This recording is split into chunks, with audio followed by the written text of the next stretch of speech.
পাঁচজন মানুষকে একসাথে একটি বন্ধ ঘরে আটকে রাখা হয়েছে। তাদের মাথায় লোহার বালতি পড়ানো, আর সামনে থাকা একটি লোহার চেন তাদের টেনে নিয়ে যাচ্ছে একটি দ্রুত ঘূর্ণায়মান বৈদ্যুতিক করাতের দিকে। তারা যতই চেষ্টা করুক, চেন থামাতে পারছে না। খুব শিগগিরই তারা টুকরো টুকরো হয়ে যাবে। ঠিক তখনই লাউডস্পিকারে একটি কণ্ঠ ভেসে এলো।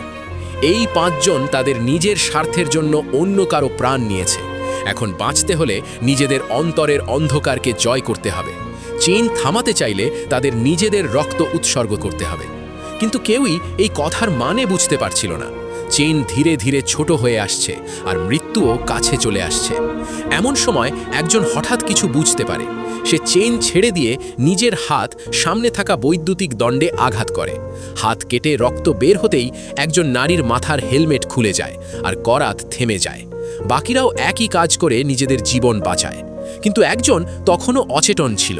নারীটি তাকে ডাকতে থাকে, কিন্তু তখন অনেক দেরি হয়ে গেছে। দরজা খুলে যায়, আর সবাইকে টেনে নিয়ে যাওয়া হয় আরেকটি ঘরে। তখনই সেই অচেতন ব্যক্তি জেগে ওঠে। কিছুই না বুঝে সে করাতের দিকে টেনে নিয়ে যেতে থাকে।